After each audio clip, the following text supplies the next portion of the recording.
What's up everyone, it's Lars Wolf, and yep, that's the number 23 Nissan Rally Juke manual all-wheel drive swap project sitting behind me. And welcome to the next installment, where today we're going to be putting that differential in that car. It's not the one that's supposed to be there, so stay tuned. Here we go.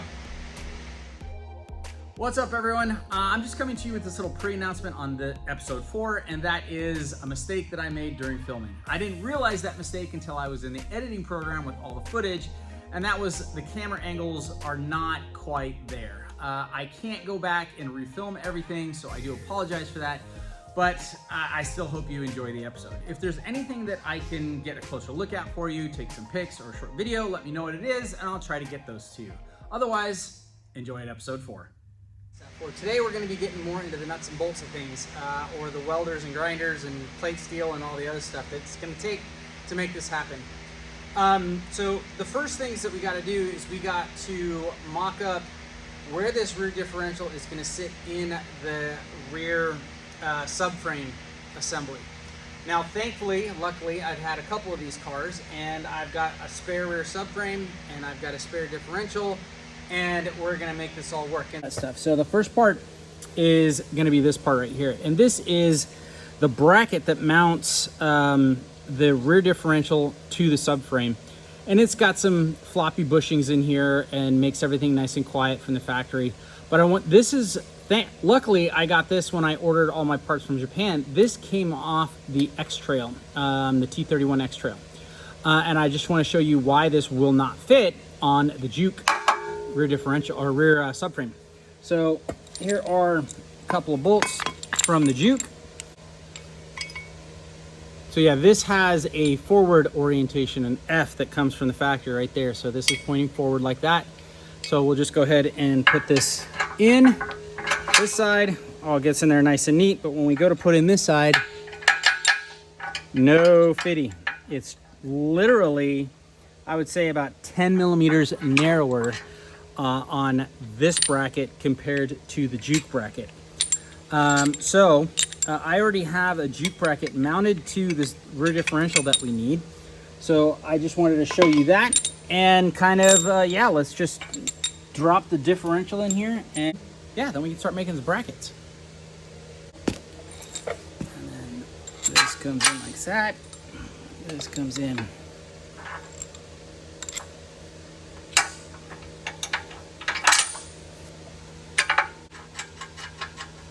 There. It's basically in, right? But it's close. So if you guys want to literally bolt this in with an OEM mount, you will have to come up with a solution with this rear mount to make that work. Now, you could probably cut this plate off, re-weld it on this side, add some washers to it, and Bob's your uncle, you're on the road. I am not gonna do that. So you might ask, well, why don't you just stop there and keep it easy? Well, I don't want these soft rubber bushings down here, because that causes this rear end to jump and bang into the subframe and possibly break mounts and do some other damage. So what I'm going to do is I'm going to actually build a solid mount, getting rid of these rubber bushings. And also I'm going to have to build a mount back here, which is fine. But it's also, if you look at the alignment, this is going to move this differential back about, let's say, an inch and a half. And I'll show you what I mean right now. My goal here is to try to mount the differential as solidly as possible. So we have a mounting surface right here on this front face or this rear face, or we have this mounting surface that we can go from on this leading face. Now, the mount that I'm thinking about is doing what's called like a single shear mount. So it's not wrapping around both sides of these ears. It's just on one side. And it should be plenty strong. You might ask, well, why does the factory do it on both sides? And I think that's because of the gauge of material that they use here is pretty thin. And they have this big rubber bushing, and they need to kind of spread out some load.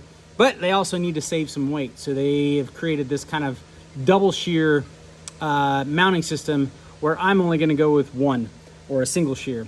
And then we're gonna test it, and if we break it, then we'll go to a double shear. So that's all there is to it. So I think what I'm gonna do is I'm gonna try to slide this differential as far rearward as possible to create as much room for the axles and axle movement as necessary, which would require me to be about in this location. And it keeps on twisting on me, right there.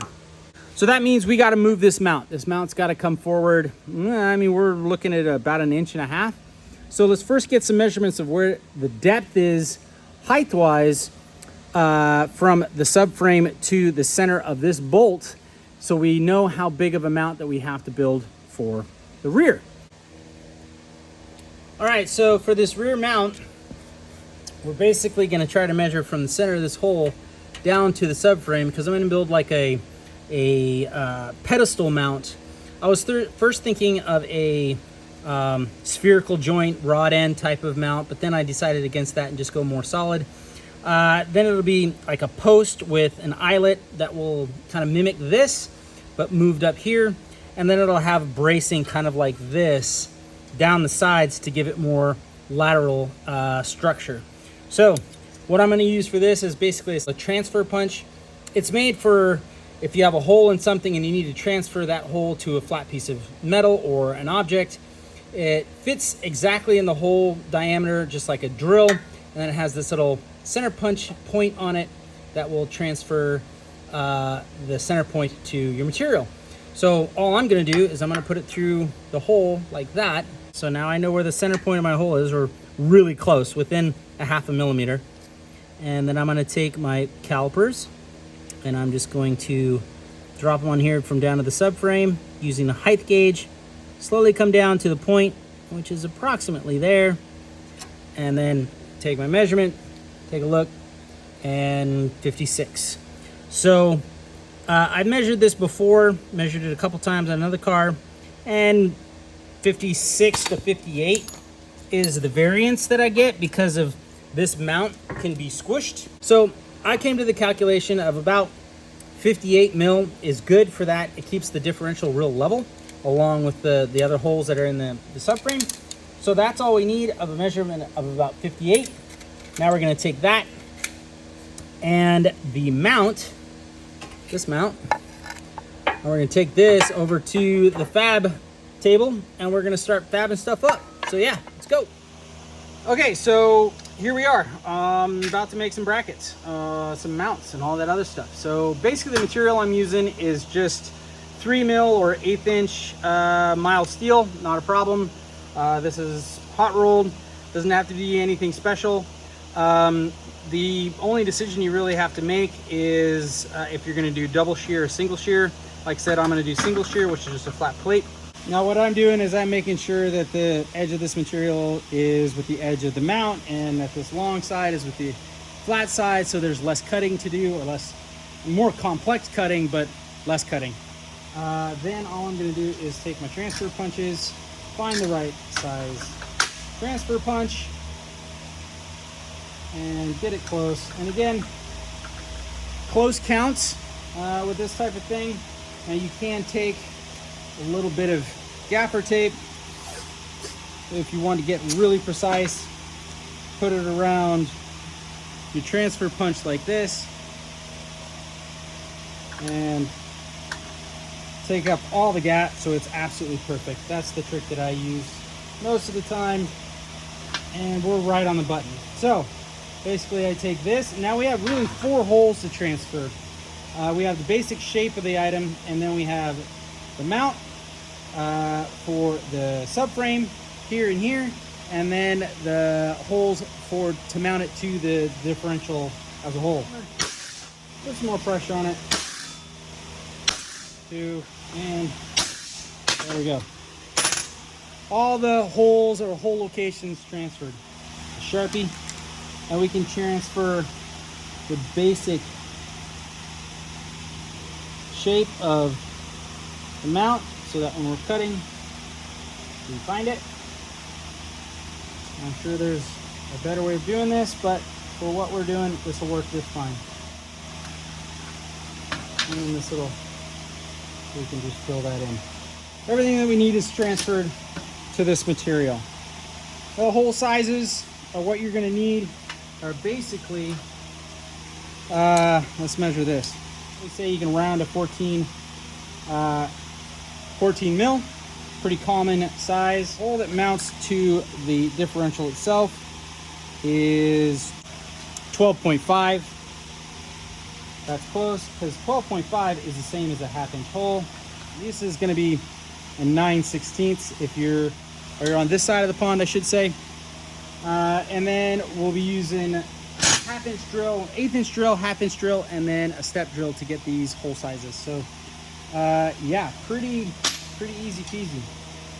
So next is to just kind of cut this material out so I can handle it, and we'll chuck it up in the drill press and we'll drill some holes. All right, so like I said, we've got a small drill bit here for a pilot hole, a bigger drill bit. This is a 1/2 inch drill bit to get this size, and the pre-holes for our step drill on the outside holes.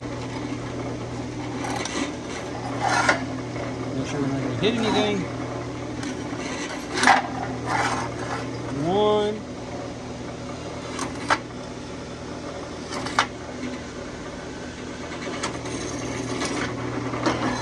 All right, and to lower the table a little bit.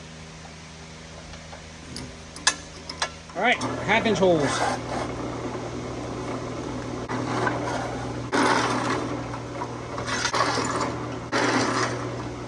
All right, that's the holes.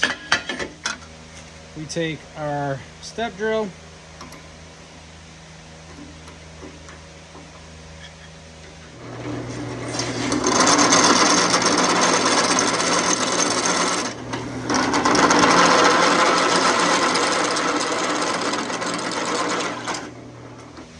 And there we go. Those are all in. Now let's make sure. Let's double check our measurements.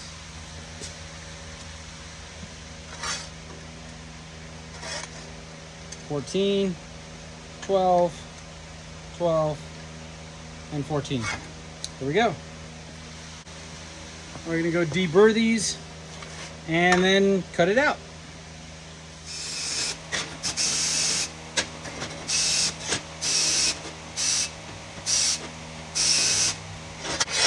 Okay, so basically that's it. The next piece is to just cut this out and test fit it. So I'm gonna break out the plasma torch and get to cutting this thing. So yeah, ready to montage. Nike glasses.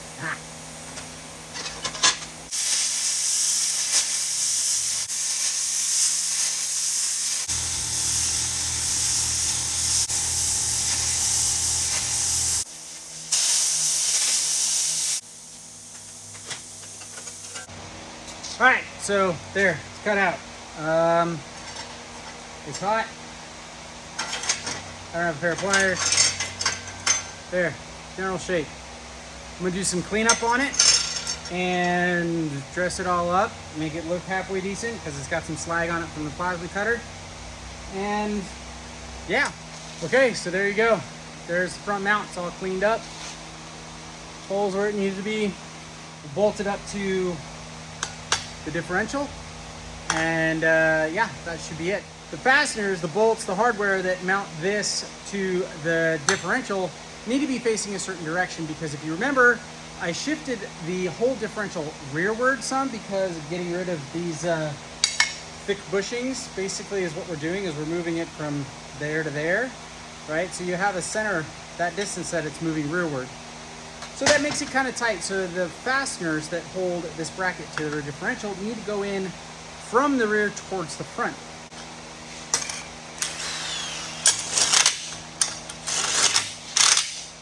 And bam. Yeah, let's just take this over to the rear subframe, give it a test fit real quick, and we'll go from there. All right, so here we go. All we're gonna do is just flip this upside down, right in our rear mount, which just barely fits.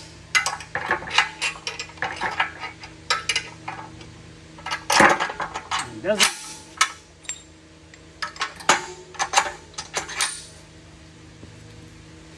And and wham bam, thank you ma'am. Now you're wondering, why are these bolts not going all the way through? This is something I encountered earlier. I knew I was going to have to do this. I just didn't want to have to go through it right now. Because you're not using these thick bushings, that's where this large embossment in this hardware goes. And I'll show you. Yeah, the embossment right there. That fits inside of the bushing real tight. So basically what you're going to have to do is either replace these bolts with something that's going to be shorter. I mean, we're talking maybe 4 or 5 inches, and have the right diameter, or what I'm going to do is I'm actually going to cut these down and rethread them so that I have the same grade bolt that is designed for a rear differential and in this Nissan to still be there. So that's my plan with those. I hope that makes sense. Back to the fab table so we can fab up this rear mount, and then we'll get to that stopping point. 2 hours later. All right, so back out in the shop. After I got off the camera right there, I actually took a little break because it was really hot out in the shop and it's cooled off a little bit. So I'm gonna come back out here to continue on with that rear mount for the rear differential. So back here, when I sat down to start this rear mount, I noticed something. Now I've already mounted one differential in the car, in the subframe. Everything's bolted in. This is just the second one, so I have everything mounted up as a spare. And in that process, I've come across something that I didn't think in a million years I would ever have an issue with. And that is this subframe, rear subframe, is from a 2011 Nissan JUKE CVT all-wheel drive. This car is a 2012, late 2012 CVT all-wheel drive. And when I started sizing everything up, put the brackets all in place and did this, I noticed that this differential is lining up into this subframe differently than the one I've already done in this car, which kind of twisted my head a little bit. So I stopped and I backed up and I took some longer looks and I broke out my tape measure and I found the issue. This subframe is deeper. So I can show you here. So I got out my tape measure and I measured from the face of this to the mount, and you can see it's about 6 7/8. And I also went into great detail about measuring the differential, the two differentials, making sure that they were exactly the same, and they are. Okay, so now we're under the car. Let me get, nope, wrong way, sorry. There we go. We're gonna take that same measurement, same side, and we're gonna go from that face of where the bolt goes through and the leading edge of that bracket. And you can see it's 6 3/8, 6 1/2. It's this difference of like, you know, a ½ inch, which is where my issue's been coming from. So yeah, the subframes are different. So I'm gonna have 2 different subframes because they're both good. I'm not gonna throw them away or try to find another one, but I have to build them out differently, which is fine. I don't see a big issue with it. I guess the only way I can say this for you guys out there is you need to know if you have the deep rear subframe or the shallow rear subframe. Why they did that, I have no idea. They will bolt up exactly in the same position. There's no difference in the bolt up procedure, so all the pickup points are exactly the same. I've measured, but that webbing, the support structure, has changed. Maybe it was crash standards, maybe it was weight distribution. I have no idea. So, but it doesn't matter. I'm just gonna roll with the changes in what we need to do. I'm going to build the new rear mount that this subframe needs. That's different than that subframe. And we're just gonna keep on trucking and continue to put it together. So I'm gonna go walk back over to the fab area, and we're gonna get that rear mount fabbed up. But this second rear mount is going to be a little bit different. So we have narrow subframe, and this next mount is for the wide subframe. Sorry for the confusion. I didn't think this was going to happen, so here we go. Now the dimensions are all the same. It's still 56, 57 millimeters off of the subframe to the hole.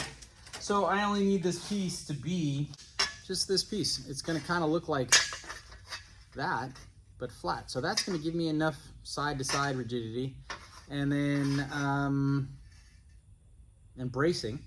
That should be fine. If not, we'll break it and then we'll fix it and we'll build another one that's stronger.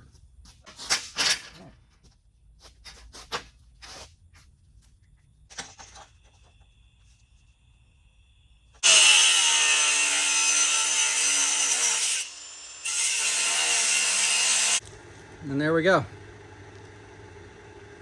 That's all we need. That should give me way more than enough stability that I need back there.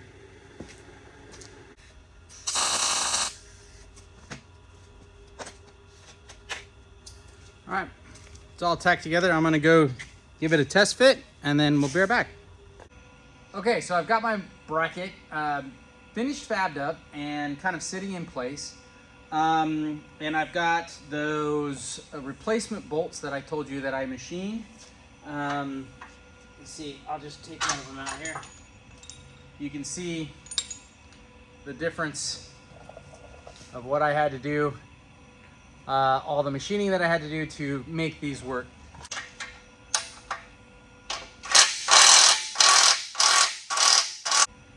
And now it's time to get rid of this stock OEM floppy bushing, and like I told you before, that's going to take some cutting. So we've done some welding, now we're going to do some cutting. So, told you. And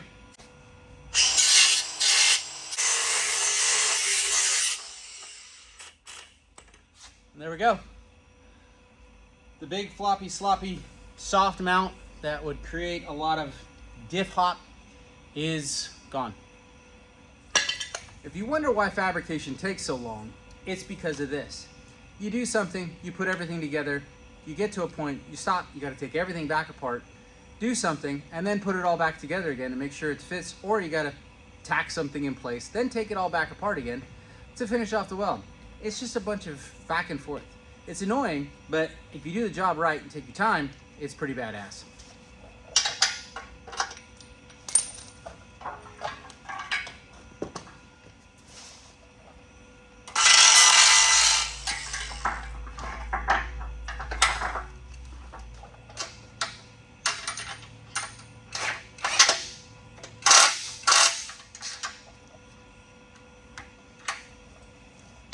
Let's weld it in place.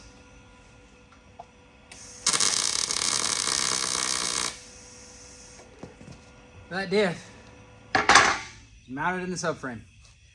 So there's still some more stuff that needs to happen to the subframe before it's ready to go in the car or as a spare. There's some brackets that need to be cut off and trimmed, and some other stitch welds that needed to be added to.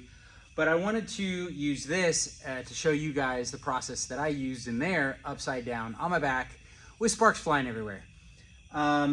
Basically the same thing. I've got a little bit more welding to do. Gonna clean it up and then spray paint it. So the next thing I wanted to show you guys is literally me throwing in the rear diff. So we are kind of at like a huge milestone right now of this car has got a rear differential, and yeah, that's a big piece. All right, well, here we are, the last little bit. Now you can see here, there is the mount that I had before. Got a little different than the one that I created for you guys. And yeah, this one's gonna have to be modded to increase its strength a little bit. Again, gonna put a bracket out to the sides, kind of triangulate everything, and this one should be ready to go as well. So, but like I said, I wanted to just show you what I had going on. Yeah, so let's just get to the final piece, and that's getting this diff in here. Pretty easy. Now, some of you might be asking, what about the axles? What kind of mods did you have to do to the axles? Well, let me show you. We got one axle here, and basically all you have to do is put that in there like that, and it's home. Let that droop down a little bit. Get this like so. And then get the other one, and it's home. And then you just start raising the diff up.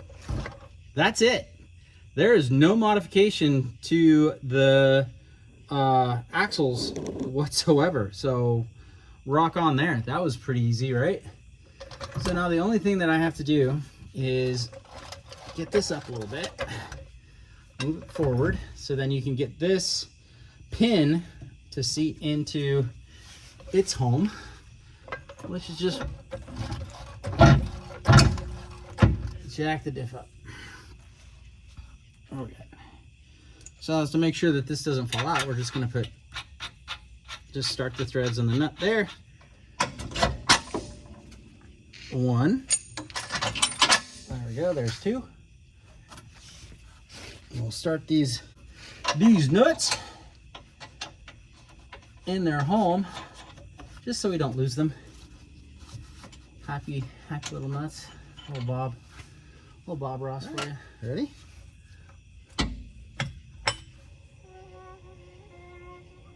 Ta-dum. We're just going to tighten this one fastener back here. Those front ones won't go anywhere. It's got plenty of threads. There. That's not gorilla tight, but it's tight.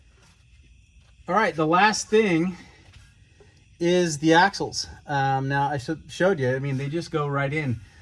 But the last thing I was thinking about was, does the axle move enough to go through its articulation to compensate for all the movement? And this not actually supposed to be here. This is whatever. Let's see if I can reposition this so you can see the one that actually does move.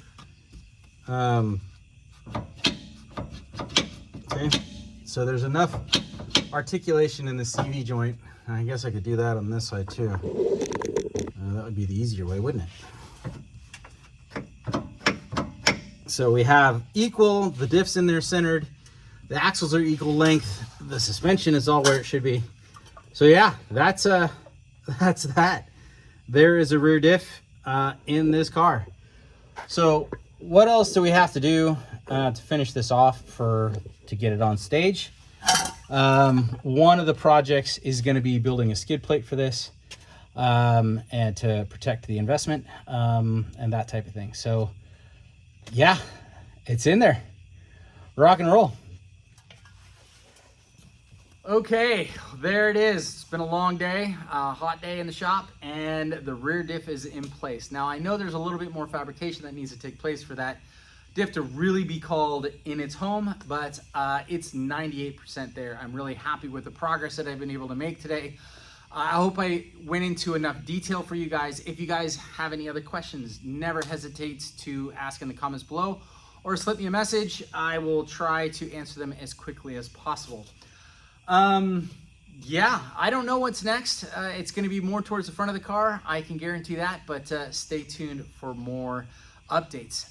As always, hit that like, follow, share button. It does help me out tremendously. If you want, subscribe and hit the bell. That way, when I post a new video up on YouTube, you guys will get notified on the progress on the manual all-wheel drive swap on the number 23 Nissan Rally Juke. So yeah, people, thank you for joining me tonight. As always, keep the shiny side up, the dirty side down. Press on regardless. And remember, life's a race. Drive hard. Take care, everyone.